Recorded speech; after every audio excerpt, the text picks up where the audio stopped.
Asıl hozir qo'yimni ushlashga harakat qilamiz.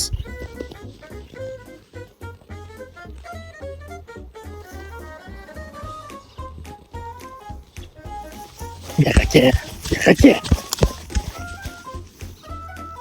Qochib ketdi plas.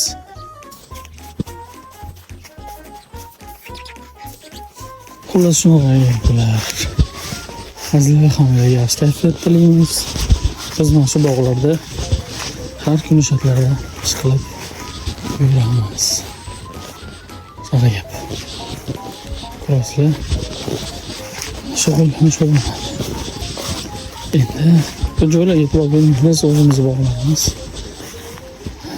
Kerakqa.